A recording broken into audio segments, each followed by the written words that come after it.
ಎಷ್ಟು ಗಂಟೆ ಬರ್ಬೇಕು ಹೇಳಿ. ನಿಮ್ದೇನು ಕೆಲಸ ಮಾಡೋದು? ನೀನು ಎಷ್ಟು ಅಲ್ಲನಪ್ಪ? ಎಲ್ಲಿ ಕರ್ತವ್ಯ ಹಾಕೊಂಡಿದ್ದೀರಾ ಎಲ್ಲರೂ? ಹಾಂ, ಡೌನ್ಲೋಡ್ ಮಾಡಿದ್ದೀರಾ? ತೋರಿಸು. ಎಷ್ಟು ಗಂಟೆ ಕಚೇರಿ ಬರ್ಬೇಕು ಎಲ್ಲರೂ? ಹಾಂ,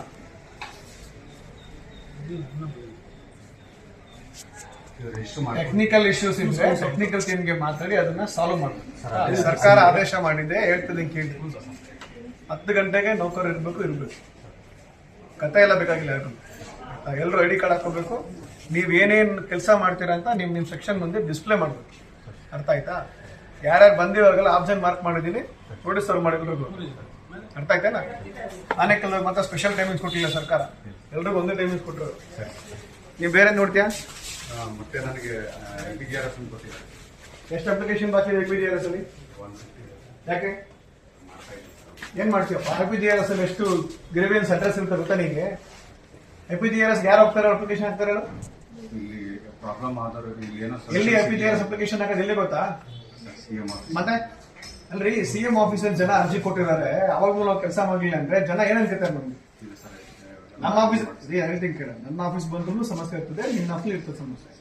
ಕಡೆ ಪಕ್ಷ ಜನ AC ಆಫೀಸ್ಗೆ, DC ಆಫೀಸ್ಗೆ, CM ಆಫೀಸ್ಗೆ ಲೋಕಾಯುಕ್ತ ಕಂಪ್ಲೇಂಟ್ ಕೊಡ್ತಾರಲ್ಲ, ಅವುಗಳನ್ನಾರು ನಾವು ಮಾಡ್ಬೇಕಪ್ಪ. ಅವು ಆಗಿಲ್ಲ ನಮ್ಮ ಜನಗಳು ನಮ್ಮ ನಂಬಿಕೆ ಬರೋದೇ ಅವಾಗ. ಆ ಪ್ರಿಂಟ್ ತಗೊಂಡ್ಬರ್ತೀನಿ ಅದನ್ನು ಎಲ್ಲ ಈ ಆಫೀಸ್ ಮಾಡ್ತೀನಮ್ಮ. ಅಷ್ಟು ಸ್ಕ್ಯಾನ್ ಮಾಡ್ತೀಯಾ? ಯಾವ್ದು ಮ್ಯಾನುವಲ್ ತಗೊಳಂಗಿಲ್ಲ.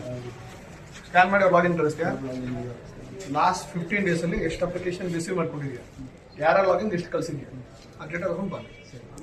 ನೀನು ಕಳ್ಸಿರ್ತೀಯಲ್ಲ ಯಾರು ಹಾಗೆ, ಅಷ್ಟು ತಗೊಂಡು ಬಾ. ಪೆಂಡಿಂಗ್ ಮೋರ್ ದೆನ್ 7 days ಎಷ್ಟು ಬಾಕಿ ಇದೆ, ಮೋರ್ ದೆನ್ 15 days ಎಷ್ಟು ಬಾಕಿ ಇದೆ, 1 ತಿಂಗಳಿಂದ ಎಷ್ಟು ಬಾಕಿ ಇದೆ, ಆ ರಿಪೋರ್ಟ್ ತಗೊಂಡು ಬರ್ಬೇಕಾ.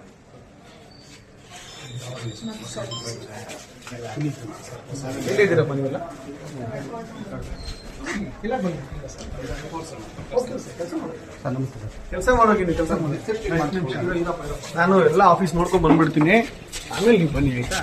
ಇನ್ನೆಲ್ಲಿದೆಯಪ್ಪ?